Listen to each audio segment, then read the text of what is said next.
¿Qué tal, señoras y señores? Bienvenidos una semana más a La Quinta Esquina. Tiempo para repasar y analizar la actualidad de nuestra tierra. Hoy nos visita en el programa Soraya Rodríguez, la presidenta del PSOE en Castilla y León. Soraya, bienvenida, buenas noches. Hola, buenas noches. Vamos a repasar la actualidad que concierne a Valladolid, a Castilla y León, pero la primera pregunta en la que me quiero detener es acerca de esa convocatoria con las urnas el próximo 20 de diciembre. Quería detenerme en las listas que ha confeccionado el Partido Socialista para Valladolid. Usted va a repetir, señora Rodríguez, como número 1 en esa lista. Estará Cecilio Vadillo como número 2, Elena Caballero en el número 3 y Mario Vedera, que ha sido en los anteriores comicios fue como número 2, va ahora como número 4. La pregunta que yo le quiero plantear es si realmente esta posición de Mario Vedera supone en cierto modo algún tipo de castigo por haber denunciado hace algunas semanas el proceso de elección de las personas del Partido Socialista que iban a las listas, teniendo en cuenta que el PSOE en Valladolid se suele mover en torno a 3 diputados en estas últimas elecciones. Bueno, la verdad es que la posición que usted acaba de enumerar, que es el orden, ¿no?, en el que se configura la lista de Valladolid, la quinta va Marta Carro, para ya decir la lista completa. Es el resultado que han arrojado las convocatorias de voto directo que se ha hecho en Valladolid para que los militantes que quisieran acudir a esa elección fueran a votar. Yo le quiero señalar que yo y Mario Vedera también pedimos que se votara por parte de los militantes la lista que iba a ir al Congreso y al Senado. Ha habido una impugnación en relación a esos resultados por cómo se había producido la votación en algunas asambleas, que finalmente se ha dirimido. Pero el proceso y el resultado de esa lista, en principio, es el resultado no de una decisión de nadie, sino de los militantes. Entre otras cosas porque los que nos íbamos a presentar, los que manifestamos nuestra voluntad de presentarnos, yo lo dije claramente, yo no quería estar en esa lista, ni quería repetir como cabeza de lista de Valladolid, si no era previamente consultando a todos los militantes de Valladolid. Me parece que un partido que ha avanzado mucho en democracia interna, otra cosa es que haya que mejorar el procedimiento, pero hemos avanzado, que ha decidido, yo pertenecí a la ejecutiva de Alfredo Pérez Rubalcaba, que estableció no solamente las primarias, sino también el voto directo de los militantes para elegir a su secretario general, tiene también que seguir este procedimiento para la elección de sus cargos institucionales.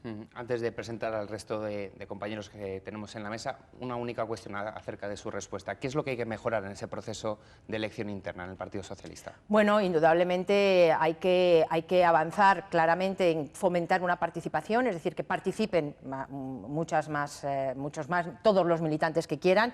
Creo sinceramente que siempre que se abre un proceso abierto de participación y democracia directa, el objetivo es que haya la mayor participación posible y siempre evitar que al final de un proceso pues haya algunos compañeros que tengan que presentar impugnaciones en relación a si en algunas asambleas se ha votado, ha sido por unanimidad, en fin, todo esto es un procedimiento que se va mejorando, pero que también se va mejorando y perfeccionando según se va caminando y avanzando en él. Por lo tanto, creo que el principio es bueno, yo soy una absoluta defensora de la democracia interna.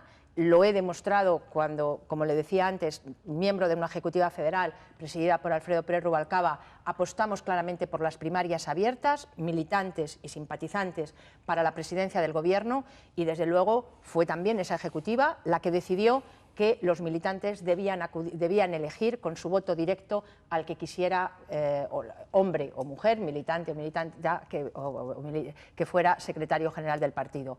Por lo tanto, firme defensora de ese principio y, por lo tanto, caminar, corregir los errores que se puedan producir y perfeccionar el sistema para que haya la más amplia participación. Felipe Ramos, subdirector del Mundo de Castilla y León, buenas noches, bienvenido. Hola, buenas noches. Luis Huerga, director de informativos de Radio Castilla y León, bienvenido. Buenas noches. Aquí tiene la presidenta del PSOE en Castilla y León. Habla usted de primarias abiertas, defensora de primarias abiertas, habla usted de democracia interna. Oiga, hablar de primarias abiertas, vamos a poner 2 ejemplos. Valladolid, hubo asambleas que no se celebraron, en las que la Ejecutiva Provincial, presidida por Javier Izquierdo, dijo que esos votos eran para la lista oficial, y digo lo oficial porque así la presentaron él y Cecilio Vadillo al Congreso y al Senado. lista que encabezaba usted. De ahí viene la impugnación. Y le voy a poner otro ejemplo que, aunque no sea de Valladolid, es muy significativo por ser quien es. Julio Villarrubia en Palencia. Ahí sí que hubo un voto masivo de militantes que apostaron por Julio Villarrubia. Llegó a Madrid, Pedro Sánchez, y dijo, Julio Villarrubia no, y va otra persona. ¿Esos son las primarias abiertas? Mire, en Valladolid no había ninguna lista oficial, había una serie de candidatos y candidatas. Hablo de lo que presentaron, yo no hablo de esta oficialidad, no se la doy yo. Mire, en Valladolid no había ninguna lista oficial, ni para el Congreso ni para el Senado. Había un número de militantes que habían tenido también un periodo de tiempo para postularse y decir si querían o no, o por qué querían presentarse, si querían o no, quiero decir, si querían continuar los que ya estábamos o no querían, y aquellos que querían acceder por primera vez a esa lista. De hecho, hubo un periodo para que se presentaran. Reitero, y es muy importante porque creo que las cosas, es decir, que cuando uno apuesta por un proceso de apertura de democracia interna en el partido hay que ser coherente con él. Yo lo pedí, yo lo dije de forma clara, yo quería saber si efectivamente lo que yo creía que era que yo podía aportar en esta fase, en esta nueva legislatura, mi experiencia, mi conocimiento, lo creían así también los militantes, porque a veces uno piensa que realmente puede aportar algo y a lo mejor el partido, los militantes piensan, oye, pues Soraya, llevas un tiempo, lo has hecho bien, pero no es ya el momento. También dije públicamente que quería esa votación abierta y que desde luego estaría en el lugar que los militantes decidieran, es decir, que si yo hubiera sacado menos votos, si hubiera estado la cuarta o la quinta, hubiera estado también en esa lista para apoyarla y para trabajar. Por lo tanto, yo creo que que el comportamiento es coherente.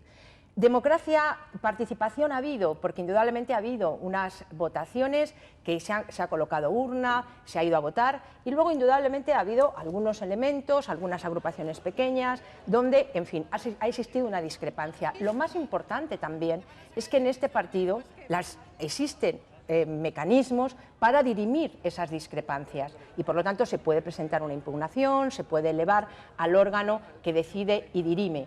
Claro que esto es democracia interna y una apertura muy clara de democracia interna, porque podríamos estar hoy aquí valorando, si en relación a, puesto que estamos hablando de las listas de las candidaturas, ¿sabemos alguien de nosotros o alguien de los que nos está escuchando en su casa qué votos ha tenido, por ejemplo, la ministra de Agricultura, García Tejerina, en Valladolid, cuando medios de comunicación anunciaron que sería la cabeza de lista por Valladolid? En fin, se anunció como algo oficial y el partido decidió que no y que fuera Tomás Burgos. ¿Podemos estar valorando qué voto sacó uno, qué voto sacó otro? No, no podemos estar valorándolo, porque primero a la militancia del Partido Popular no se la esperaba en ese proceso, no fue convocada, no fue consultada y mucho menos se le colocó una urna para que se presentara. También tengo que decir, no he escuchado a ningún candidato del Partido Popular, ni a Tomás Burgos, ni a Tejerina, pedir que se les vote o que no irían encabezando o ocupando un lugar en aquella lista si no era escuchada la militancia.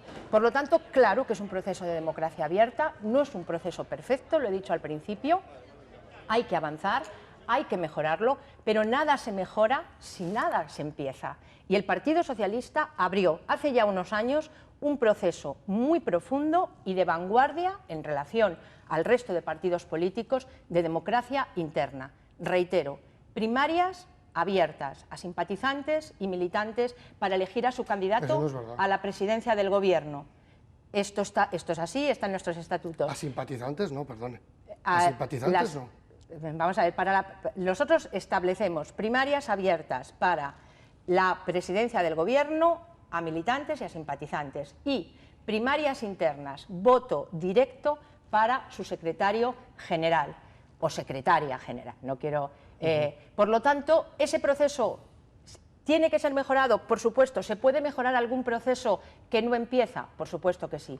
Y en relación a la segunda pregunta, que usted me hace en relación a Julio Villarrubia, en Palencia, indudablemente es una decisión del comité de listas que yo respeto, como no puede ser de otra forma, pero eso no significa que en el partido no haya habido un proceso muy amplio de participación, concretamente en Valladolid, en lo que a mí me toca, como le digo, con urnas abiertas para elegir a a aquellos compañeros que queríamos ir en la lista y sometiéndonos, como ha hecho también Mario Bedera, que ha impugnado porque efectivamente pensó que tenía derecho a impugnarlo, lo ha hecho, pero finalmente una persona que ha estado de número 2 en la lista por Valladolid, que ha tenido un importantísimo papel, portavoz de Educación y además que ha sido secretario de Estado, finalmente recurrió, la decisión del recurso fue la que fue y me parece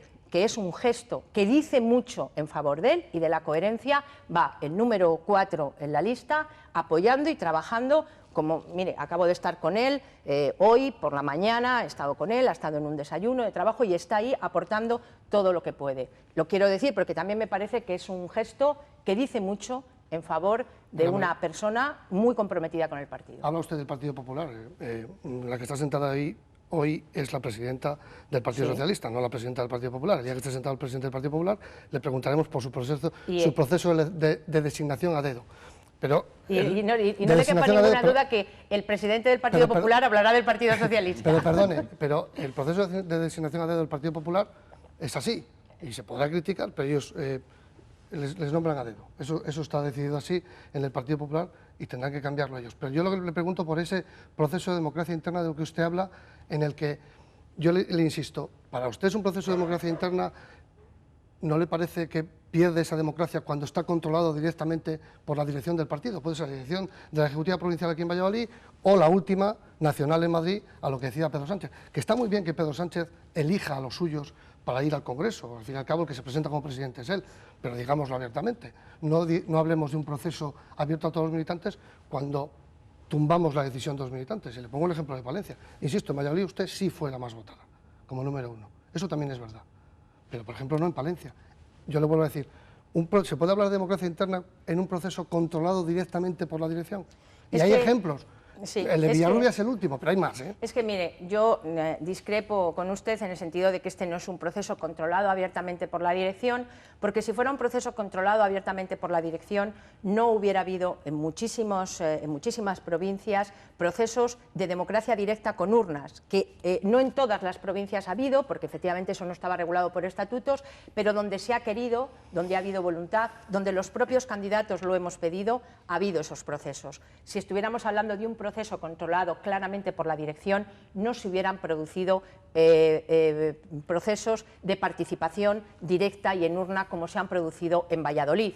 Un proceso controlado directamente por la dirección es el del Partido Popular, eso sí lo es, se habla de listas cuando lo dice Madrid, controlado directamente por Génova y por lo tanto no hay ninguna posibilidad de que en ningún sitio se coloque una urna para que la gente se manifieste. En el Partido Socialista no es así, hemos abierto un proceso de democracia interna, estamos claramente avanzando en esa dirección. Y me dice usted, el proceso no es perfecto, Soraya, no ha funcionado igual en todos los sitios, no, pero es que para mejorar esos procesos internos de democracia se necesita primero iniciarlos. Y lo que está claro es que se han iniciado. Y concretamente en el tema de Valladolid, creo sinceramente que ha sido un punto de inflexión muy importante, porque a partir de este momento, y eso es lo que tiene mucho valor, será muy difícil volver a elaborar listas al Congreso y al Senado sin que haya una urna colocada en las distintas asambleas y agrupaciones del partido para que los militantes decidan si quieren que esas personas vayan y también el orden de prioridad o quien quieren que encabece una determinada lista. ¿Tenemos que mejorar ese proceso? Si hay urnas en una agrupación, ¿debe haberlas en todos? Por supuesto. ¿Hay que avanzar? Por supuesto. Pero una vez que se da este paso, le digo que es un paso sustancial, es un paso importante y abre un camino muy importante en la democratización interna de los partidos. Perdone, Miguel Ángel preguntaba antes hacia dónde debería ir encaminada esa mejora. Yo le pregunto directamente, ¿esa mejora de democratización interna pasa porque la Dirección Nacional acepte el candidato que salga de las urnas y no lo cambie, como en el caso de Villarrubia? Mire, y en otros muchos casos, sí, no solo Villarrubia. ¿Cómo debe mejorarse? Pues mire, por ejemplo, debe mejorarse, yo lo entiendo y lo defenderé en todos los congresos, que es donde volvemos a debatir nuestras normas, ya sabe, modificamos los estatutos. ¿Cómo se debe mejorar? Yo lo defenderé, que se mejore, por ejemplo, regulando lo que no tenemos regulado, la elección directa por los militantes para los cargos institucionales, para diputados y senadores. Y por lo tanto esto también da lugar que en algunos sitios se haga de una forma o se haga de otra. En el momento en el que eso forme parte de los estatutos orgánicos del Partido Socialista, indudablemente habrá unos artículos que lo establecen, un reglamento que lo regula, y será también que sea, desde luego, homogéneo en toda España, que lo hagamos en todos los sitios igual, y por supuesto que lo que sale de las urnas se respete como no puede ser de otra manera. Ahora el proceso no es tan homogéneo porque no está regulado realmente así en los estatutos. Esa es un camino, ¿no? Cuando yo le decía, se abre camino, se va trabajando, se va perfeccionando y luego también se va legitimando según vamos realizando esta forma de proceder para la elección de todo cargo orgánico o de todo cargo institucional. Yo sinceramente creo que es el camino, que no hay marcha atrás y que es la mejor forma por la que podemos abrirnos los partidos realmente a la ciudadanía y en fin, ser coherentes entre nuestro discurso y nuestras acciones. Se abre el camino y eso es importante, pero yo creo que sí que es cierto que urge esa mejora, urge por una cuestión de que yo veo está incongruente el hecho de que ese avance a la apertura de la participación del militante, que es hacia donde tienen que entender todos los partidos políticos. De hecho, hay discursos de algunas formaciones que incluso lo quieren establecer de una forma legal. Nosotros. Establecer una legislación que marque que los partidos políticos han de regular un sistema de participación para la elección de sus candidatos. Pero claro, mientras va pasando el tiempo se suceden este tipo de situaciones. Ya no solo en el Partido Socialista, sino también en otros partidos que tienen la misma fórmula. Ya me da la sensación de que queda manchada la imagen, ya no del partido que tiene estos problemas, sino del propio proceso de primarias. Yo creo que la gente identifica la elección ya de candidatos en primarias con que va a haber polémica. No, bueno, yo creo también que, bueno, en principio usted tiene razón cuando dice que este proceso de apertura y de democratización debe ser una exigencia a todos los partidos políticos. Indudablemente, si hablamos de una elección de candidato a la presidencia del Gobierno o candidata a la presidencia del Gobierno por unas elecciones abiertas a la ciudadanía, con simpatizantes, debemos exigírselo a todas las formaciones políticas y, por lo tanto, las exigencias de una mayor democratización deben ser iguales para todos los partidos. No olvidemos nunca que los partidos políticos son un instrumento de la sociedad para poder funcionar en democracia. Por lo tanto, esas exigencias deben ser comunes a todos nosotros. Usted me dice, claro, cuando se abren procesos de elecciones internas, indudablemente se ve más como polémica que como democratización. Bueno, yo creo que esto es también un camino que tenemos que andar todos colectivamente. No se puede pedir a la vez que haya procesos internos entre distintas opciones que siempre van encabezadas con personas y cuando esos procesos están ahí, transmitir que lo que hay es una división. No.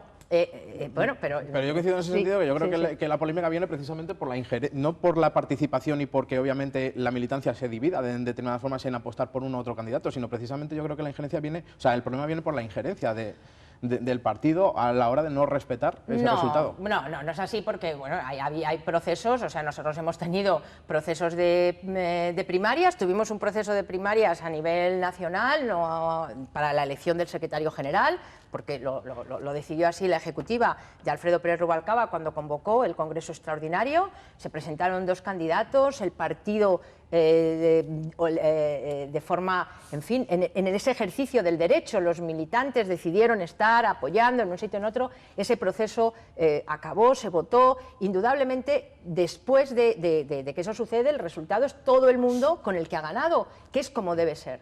Pero yo creo sinceramente que hace falta también avanzar en esa cultura política y es un ejercicio que no solamente incumbe a la propia organización política, al propio partido político, sino que también es un ejercicio colectivo que debemos hacer todos, pero que como todo en la vida requiere también un íter, un camino de transición. Se ha funcionado de una determinada forma, en fin, nuestro sistema democrático en la parte de la transición buscó, bueno, desde nuestro propio modelo de democracia, nuestra propia leidón, la fortaleza de los partidos, porque pensábamos que partidos grandes, grandes mayorías que apoyaran gobiernos fortalecerían la democracia. Durante un tiempo, es verdad, y ustedes, vamos, ustedes, no digo ustedes dos, me refiero a la prensa, los propios medios de comunicación vendían la unidad del partido. Recuerdan aquellos congresos donde dice, fue por unanimidad, fortaleza del partido, ¿no? Y eso, claro, todo eso, es decir, ahora, oiga, unanimidad no, porque entonces es que alguien pensaría que no y no le han dejado levantar la mano. Y entonces estamos ahora mismo transitando por un camino diferente. Y eso cuesta, yo lo entiendo, y sobre todo también porque estos procesos al final indudablemente engloban no el de una elección a cargos institucionales, me estoy hablando, por ejemplo, Secretaría General, engloban indudablemente proyectos, ideas, que dentro del partido tienen diferencias, pero al final se identifican con personas. Y siempre Pero yo estoy absolutamente convencida, y acabo, que los partidos en este país, todos van a iniciar esta senda de democratización interna, lo hará también el Partido Popular. Estoy convencida que dentro de unos años mis hijos verán normal que tanto en el Partido Popular, en el Partido Socialista, haya un proceso de confrontación para la elección de quién va a ser presidente del Gobierno o presidenta del Gobierno, y que, por lo tanto, eso ya no se venderá tanto en clave de división como sino en una clave de normalización de la democracia. Mientras tanto, pues sí, indudablemente también le digo una cosa, quien inicia arriesga más. Y el Partido Socialista en esto ha iniciado muy en solitario la democratización interna. Y quien inicia estos procesos arriesga más porque se coloca también en primera plana a la hora de hacer estos debates. Y este debate ustedes que están teniendo y conmigo no lo podrían tener con nadie del Partido Popular, porque no podrían estar hablando de esto, de cómo ha resultado ese proceso democrático. Yo lo entiendo, pero creo sinceramente que aún arriesgando hemos acertado. No estaríamos hablando del mismo, pero desde el punto de vista del PP. No, porque no pueden ustedes estar hablando de la democratización, de las urnas, del resultado. No, imposible. ¿Cuántos votos ha tenido Tejerina, la ministra de Agricultura? Esa pregunta no se podría hacer nunca. Uno. No obstante, uno o ninguno, como el del chiste. Uno el de Rajoy. Las voces críticas también apuntan... Perdón, ustedes... el mismo que la de Palencia, que sustituye a Villarrubia. No, sí, yo creo que no. Sí. Las voces críticas que apuntan a una falta de coherencia del Partido Socialista, que ustedes lo encajan dentro de esa argumentación acerca de que es parte de un proceso de democratización, no sé si también se pueden troncar con algunas circunstancias que se han producido aquí en Valladolid en relación con la Secretaría General. Me estoy refiriendo, por ejemplo, me estaba acordando del caso del Toro de la Vega. Dice el secretario general del partido que si llega a la presidencia va a abolir esta tradición, el alcalde de Tordesillas, también socialista, dice que no. Ustedes dicen que es un debate interno dentro del partido, pero las voces críticas apuntan a que hay una falta de coherencia en la línea a seguir. ¿Cuál es su posición al respecto? No, yo creo que el partido no tiene una falta de coherencia. Tiene indudablemente el Partido Socialista, como hemos dicho muchas veces, es el partido que más se parece a España, en el sentido, pero el Partido Socialista conviven también sensibilidades muy diferentes y bueno, y este es un tema en el que pues es difícil, hay muchas sensibilidades que confluyen, pero no entre dirección y partido. Por lo tanto, mire, yo en este tema, dos cosas. La primera, estoy absolutamente de acuerdo con el planteamiento del partido a nivel federal y, por lo tanto, con las declaraciones de mi secretario general, Pedro Sánchez. Y tengo un absoluto respeto y un total apoyo al alcalde de Tordesillas, que indudablemente tiene que gestionar una situación muy difícil con una gran polémica y conflicto social entre lo que piensa la mayoría del pueblo y también lo que se piensa desde fuera del pueblo de Tordesillas. Creo que él, con enorme responsabilidad, está gestionando esta situación y, por lo tanto, bueno, enorme respeto a su trabajo, a lo que le toca hacer como responsable, como mayor responsable del pueblo de Tordesillas, como alcalde del pueblo de Tordesillas. También le digo una cosa, el Partido Socialista es muy claro con el tema del trato a los animales. Hemos planteado que queremos hacer una ley. Aquí están las competencias absolutamente compartidas entre legislación estatal y comunidades autónomas.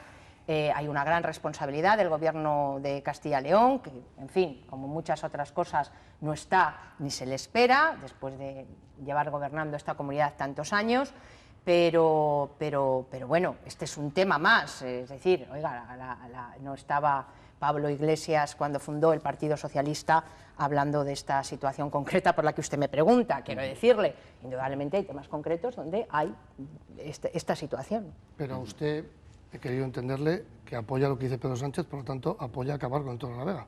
Mire, nosotros apoyamos, es que el Partido Socialista indudablemente apoya lo que dice su secretario general, pero con enorme respeto también al alcalde de Tordesillas y con la llamada, porque es que a lo mejor no se han enterado, al gobierno de Castilla y León, al señor Herrera, al gobierno autónomo de esta comunidad, que algo tendrá que decir, algo tendrá que hacer y en algo tendrá que ayudar. Pues, ¿usted qué le pide al gobierno de la Junta que acabe con el Toro de la Vega? Yo le pido al gobierno de la Junta que se remangue un poquito y que, sabiendo que aquí hay una situación difícil, porque es una situación difícil, compleja, con distintas sensibilidades y con muchas tensiones al respecto, asuma la responsabilidad que tiene, teniendo competencia en materia de protección animal y de festejos taurinos. Y hasta ahora, como en muchas otras cosas, no le hemos escuchado decir una palabra. Pero también le digo una cosa, no me sorprende. Pero perdone. Perdone, pero le digo una cosa, no me sorprende que sobre este tema, que indudablemente es increíble, que no tengamos una implicación seria del presidente de la Junta de Castilla y León, del señor Herrera, teniendo en cuenta lo que hace en relación a otros temas tan importantes como, por ejemplo, las oposiciones de enfermería, y ayer le escuché, yo ayer estaba en Madrid en un debate representando al Partido Socialista, pero le escuché al señor Herrera con este tema de las oposiciones a enfermería, defender la gestión de su gobierno y a su consejero, y claro, dices, bueno, después de esto ya no me sorprende nada. Pero perdón, en el caso del Toro de la Vega, la Junta de Castilla y León lo que hace es cumplir la ley a la vista de la petición... Su ley. La ley de Castilla y León, ¿Su ley? Sí, sobre festejos taurinos y sobre tradiciones taurinas, donde ahí están las corridas de toros, a la vista de lo que presenta para el torneo del Toro de la Vega el Ayuntamiento de Tordesillas. Sí. Yo le pregunto a usted directamente, porque su secretario federal ha dicho que hay que acabar con el Toro de la Vega y que si el gobierno va a acabar con el Toro de la Vega, si usted también es partidario de acabar con el Toro de la Vega, y dos, si no cree que su secretario federal ha dejado a los pies de los caballos a un alcalde tan importante como el de Tordesillas. Mire, empiezo por el final. Pedro Sánchez no ha dejado con los pies a los... ¿Cómo era? Perdona. A los pies de los caballos. A los pies. Disculpe. Pedro Sánchez no ha dejado a los pies. En este caso de los antitaurinos. A los pies de los caballos al alcalde de Tordesillas, ni le ha dejado el Partido Socialista a nivel federal, ni el Partido Socialista en Castilla y León, ni el Partido Socialista en Valladolid. Por eso, desde aquí, quiero decir de nuevo que tiene el alcalde de Tordesillas todo el apoyo, todo el respeto, toda la consideración y todo el afecto del partido, empezando por el de Valladolid, Castilla y León y el Partido Socialista a nivel federal. Eso, por supuesto, porque somos también absolutamente conscientes de que está gestionando una situación que es compleja y difícil, que lo sería para cualquiera de nosotros que estuviéramos en la posición que está el alcalde de Tordesillas, y que lo está haciendo bien y con responsabilidad. En segundo lugar, claro que usted dice se aplica una ley y dentro de esa ley se ponen los requisitos y los requisitos son legales. ¿Qué es lo que yo le estoy diciendo? Que esa ley es la ley hecha por quien tiene competencias para hacerlo, y que mirar para otro lado, como hace el señor Herrera, el presidente de esta comunidad, durante tanto tiempo, y no mirar a que hay un conflicto importante en que posiblemente es necesario reformar esa ley. Y para reformar esa ley se tiene que buscar un consenso y se tienen que encontrar sensibilidades diferentes que existen. Y siendo suya la competencia, debe decir algo, debe hacer algo. Por lo tanto, claro, no se trata de cumplir la ley, se trata de cambiar la ley. Posiblemente cualquier otro presidente o presidenta de una comunidad autónoma en la que se está produciendo este hecho, que ya tiene consecuencias a nivel nacional, de debates que se producen todos los años, hubiera sentado en una mesa en las Cortes de Castilla y León, en el seno del Ejecutivo autonómico, a los distintos implicados, a los distintos sectores, para buscar un consenso que pudiera acercar mucho más estas posturas y apartar una conflictividad social que no es bueno para nadie. Pero un alcalde solo no puede hacerlo. Y el gobierno de Castilla y León, el señor Herrera, como en tantas otras cosas, mira para otro lado. Y es lo que yo le estoy diciendo. Claro, sí, cumple la ley, su ley, que no la toca, que no la mueve. Venga. Y que hace como si el conflicto no fuera con él. ¿Cómo la cambiaría usted? Diga usted qué cambiaría. En el caso del Toro de la Vega. Mire, en esa ley, dígalo. Pero, mire, porque ustedes en el Partido Socialista aquí en Castilla y León, su líder nacional dice no al Toro de la Vega, y lo dice tajantemente, lo dice hasta en este programa de esto del corazón, sale y lo dice. Digo, pero ustedes aquí pasan de puntillas. No, mire, perdóneme, pasan de puntillas. ¿Saben lo que pasa? No, yo creo que no, pero... Diga claramente si sí o si no, mire, es muy sencillo. Es que hay temas que son indudablemente complejos, y negar la complejidad no significa querer pasar de puntillas o no asumir responsabilidades. Yo lo que creo es que lo que hay por parte de quien tiene realmente competencias, y nunca aparece en esto, o sea, quiere no aparecer, es el Partido Popular, que gobierna la Junta de Castilla y León desde hace más de 20 años y que tiene las competencias en esta materia. Como es un tema complejo, lo mejor es hablar, es llegar a acuerdos, es buscar consensos para quitar, eliminar esta conflictividad social que no hace más que perjudicar. Entonces, ¿yo qué hubiera hecho? Se lo digo de forma clara. Hace bastante tiempo, hubiera creado una comisión muy plural en esta comunidad, una comisión plural en la que pudieran estar reflejadas todos los actores implicados, todas las sensibilidades, y hubiera trabajado en la búsqueda de un consenso. Entre otras cosas, también hubiera dado la cara, pero le vuelvo a repetir, cuando estamos en una comunidad autónoma, donde el gobierno autonómico y donde su presidente Herrera está ausente de temas tan importantes como las oposiciones a enfermería, 20.000 personas, no hay gobierno que hubiera resistido eso sin una dimisión de alguien, del consejero, o que todavía no le hemos escuchado una palabra en relación a una presunta trama de corrupción que carcome los cimientos de cualquier gobierno, como la presunta trama de corrupción de las eólicas. Mire, en fin, tuve yo un debate con el señor Montoro en el Congreso de los Diputados, precisamente a costa del informe de la Agencia Tributaria, que por cierto ahora no quieren mandar, y todavía no ha dicho nada. Vamos, una presunta trama de corrupción de 110 millones de euros en una trama de extorsión organizada desde su gobierno con empresarios de la comunidad para la compraventa de licencias en la instalación de parques eólicos. ¿Cómo es posible que el presidente esté callado, sordo, mudo ante esto? Bueno, o por no citar algo que le llega absolutamente de cerca, como es el Hospital de Burgos, con estos 650 millones de euros. Fíjense ustedes de lo que estamos hablando. Claro, a la vista de cómo se actúa políticamente en esto, pues consecuentemente, en eso sí, en esa coherencia de esconderte, de no dar la cara, de dejar que pase, estaría también esa actuación en relación a Tordesillas. Bueno, me gustaría cambiar un poco de tercio y hablar de otro alcalde, igual que hablábamos del de Tordesillas, pues hablar del de Valladolid, porque sí que me da la sensación que durante estas semanas de pre-campaña... Así me gusta. Cuando hablas del alcalde de Valladolid, la primera vez que me va a gustar. Bueno, bueno, vamos a terminar de plan. No, perdona, era una broma, no, pero... Que sí, le decía que bueno, durante estas semanas de pre-campaña, intensa pre-campaña también por otro lado, lo que da también un poco de buena cuenta, ¿no?, de lo que nos jugamos el 20 de diciembre, se han organizado, el Partido Socialista ha organizado diferentes actos, igual que el resto de los partidos, donde, bueno, figuras destacadas, incluidas Pedro Sánchez, han utilizado la figura del alcalde de Valladolid como ese ejemplo del cambio que se quiere a nivel nacional. Si aparece Óscar Puente, entiendo, durante la pre-campaña, yo no sé si el Partido Socialista va a utilizar o va a tirar de su figura más y de una forma más contundente durante el periodo de campaña aquí en Castilla y León como símbolo de lo que se pretende.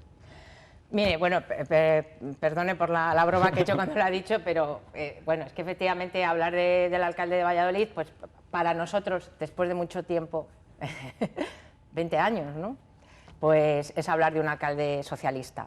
y la verdad que, pues como comprenderán, eso para el Partido Socialista y para el Partido Socialista en Valladolid es muy importante. Yo además, si me permiten, pues tengo una especial, en fin, además una especial vinculación, porque, bueno, pues fui candidata a la alcaldía de Valladolid, me presenté frente a León de la Riva, que de nuevo volvió a ganar legítimamente, y me acuerdo que fue la primera vez que fue Óscar en las listas, yo le llevé conmigo e hicimos un organigrama y todo, que era alcalde y yo le iba a nombrar vicealcalde, ¿no? Entonces, para mí, de verdad que estoy muy contenta, es una satisfacción enorme el ver a Óscar Puente, no de vicealcalde, sino de alcalde socialista. Usted me dice, hombre, mire, políticamente es que para nosotros es muy importante porque colocar, es decir, nuestro aval es que hemos dicho que queríamos hacer cosas en Valladolid, que se podía hacer política municipal de forma diferente. Y bueno, pues yo no sé cuántos días son, 100 y pico días, ¿no?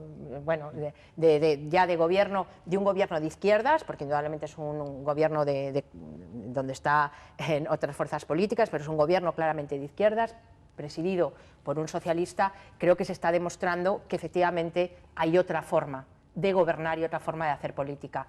Por eso sí, yo estaría encantada, yo me haría toda la campaña, siempre que, en fin, con Óscar, si Óscar Puente puede apoyarnos, porque nos aporta mucho en estos momentos, no solamente su figura, el que es alcalde socialista, sino también la gestión que este gobierno de izquierdas municipal está teniendo durante estos días. En fin, hay cosas muy simbólicas, ¿no? Lo que fue la apertura de los comedores escolares en verano, que se hizo en un tiempo récord, y después de escuchar que no se podía hacer a la Junta, al gobierno autonómico, que no era necesario, que no había necesidades. Bueno, había necesidades, se podía hacer, porque cuando hay voluntad política las cosas se hacen. En fin, sí, yo creo, y si Óscar lo sabe, que el partido quiere, que los candidatos queremos, y que todo lo que pueda estar dedicado a la campaña de las generales, pues será algo que le agradeceremos mucho. Ustedes, Pedro Sánchez ponía de ejemplo en el último acto que tuvo aquí en Valladolid, como ejemplo de otra forma de gobernar, una frase que hizo suya usted recientemente en la presentación de la lista al Congreso y al Senado. Yo le pregunto, ¿el ejemplo de Valladolid también vale para esa posibilidad de pacto con el único fin de desbancar al PP del Gobierno? Y lo digo porque el Partido Socialista ha llegado a la alcaldía, y eso también es verdad, con el peor resultado de su historia en Valladolid. Es decir, ¿vale todo con el único fin de desbancar al PP del Gobierno? Sí, ¿sabe lo que pasa? Que yo, claro, tal y como usted formula la pregunta, dice, vale, ustedes gobiernan con el único fin de desbancar al PP del Gobierno. Y claro, no es así. El Partido Socialista gobierna, en fin, si puede y puede, cuando tiene un resultado en las urnas que le dan un número de concejales o diputados, y sin que nadie tenga mayoría absoluta, tiene capacidad de buscar acuerdos y consensos. Entiendo que su pregunta va, lo dice Pedro, 20 de diciembre, después del 20 de diciembre. Pues ahí vamos a llegar. Bueno, no, es que entendía que... Ahí vamos a llegar ahora. Bueno, pues... después del 20 de diciembre, ¿no? Dice que, porque esto lo preguntan siempre, ¿no? Es el ejemplo, claro. Claro, mire, cuando estamos en un discurso y en un momento en el que se dice, se acabó el bipartidismo, y por lo tanto se acabó esto de que hay dos partidos con suficiente fuerza parlamentaria para gobernar en solitario, y entonces ya nadie, ya no, esto ya no es, aquí ya no habrá mayorías absolutas y tal. Bueno, indudablemente hay una situación política diferente, yo no la negaré, partidos emergentes que están ahí, ya han estado en las autonómicas y municipales, y por lo tanto tienen su espacio político. Vamos a ver cuál es el que finalmente se da, qué espacio político tiene cada uno después del 20 de diciembre, que será, como en democracia, el que los ciudadanos quieran.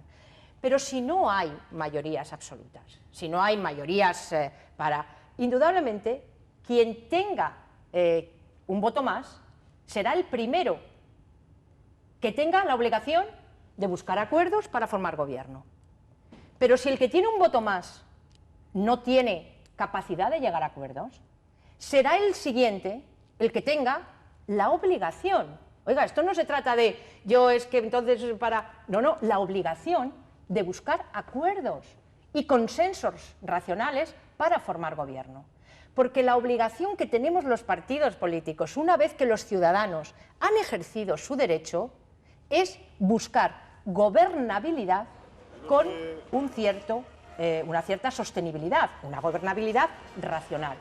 Y los acuerdos después de las elecciones son absolutamente legítimos y democráticos. El que tenga un voto más será el primero que tenga obligación de buscar acuerdos, de buscar consensos para formar gobierno. Pero si no es capaz, porque no puede hablar con nadie, porque no puede consensuar con nadie, será el siguiente.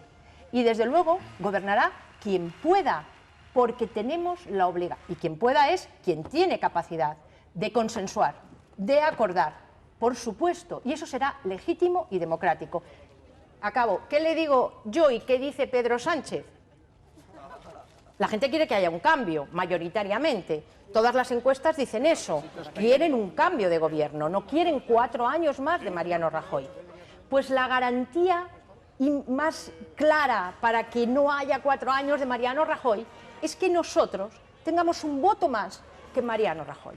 Porque si él tiene un voto más que nosotros, gobernará con el apoyo de otra derecha y tendremos 4 años más de Mariano Rajoy. La garantía del cambio está en el Partido Socialista. El Partido Socialista no elude ninguna responsabilidad. Somos un partido que hemos gobernado con mayorías absolutas y creo que de forma muy diferente a cómo ha gobernado esta última mayoría absoluta de 187, el Partido Socialista gobernó con 202. Somos un partido que hemos gobernado sin mayorías absolutas, Zapatero lo hizo y lo hizo buscando acuerdos y consensos con los partidos parlamentarios de la Cámara, y somos un partido con vocación de gobierno y de cambio. Y creo sinceramente ahora que la única garantía de que no haya 4 años más de Mariano Rajoy. Llegado a este punto, muy rápido, ¿con qué Pedro Sánchez nos quedamos y con qué Partido Socialista nos quedamos? ¿Con el que hace unos meses dijo que jamás pactaría con Podemos? Porque está claro que Ciudadanos y Podemos van a ser las dos fuerzas emergentes que van a ser decisivas para decidir quién gobierna. Yo pregunto... O para gobernar, para gobernar, o para apoyar el gobierno. Gobernar. Yo pregunto, ¿con qué Pedro Sánchez nos quedamos? ¿Con el que dijo hace meses que no pactaría jamás con Podemos? Porque eso lo dijo Pedro Sánchez. Bueno, el Partido Socialista ha buscado acuerdos de gobernabilidad para la responsabilidad que tiene. El Partido Socialista es el que está gobernando ahora mismo. Ahí va mi pregunta del todo vale para desbancar al PP. No, pero no es todo vale. Oiga, es que es la obligación que tenemos.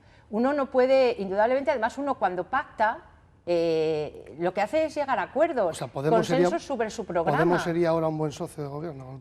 Consenso sobre el programa, sobre determinados proyectos. Cuando uno se sienta a negociar, tiene que ceder y acordar.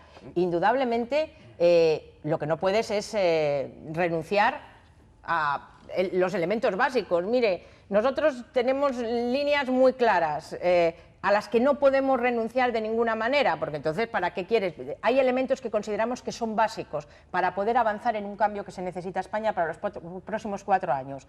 Derogar la reforma laboral, derogar la LOMCE, y construir un pacto educativo diferente, reconstruir los derechos laborales básicos de los trabajadores, frenar la política económica que quiere hacer crecer la competitividad de nuestras empresas a costa de devaluaciones salariales.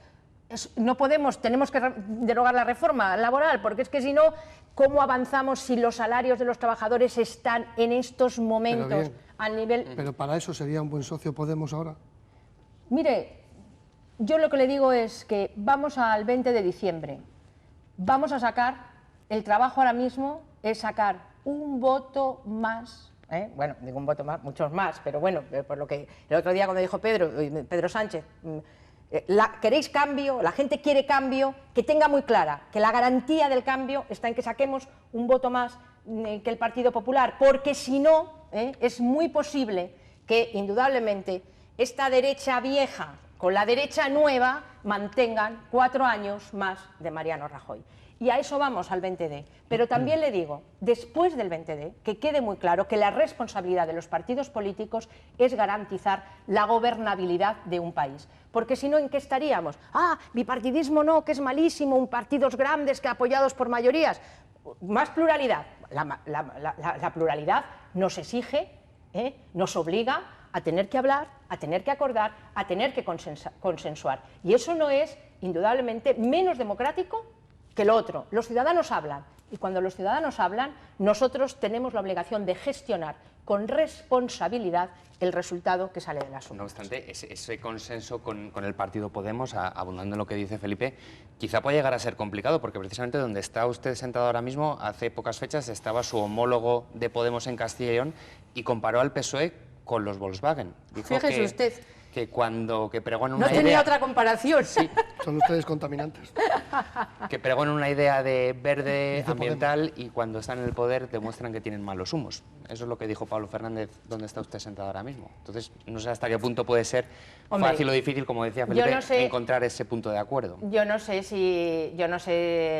en fin, cada uno en el debate político y tal, pues hacemos estas comparaciones, pero bueno, en todo caso yo creo que Pablo tiene el secretario general, ¿no? Yo sé que es el candidato, fue el candidato es el Tudanca de Podemos.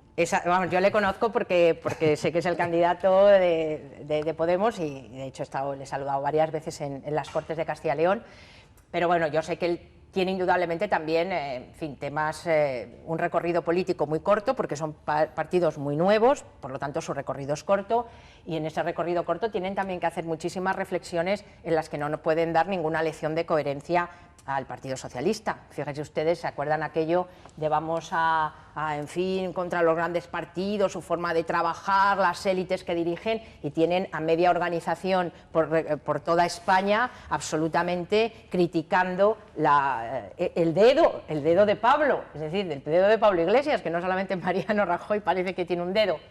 Mire, en todo caso, lo importante es lo que ahora estamos planteando, nuestras ideas, nuestros programas.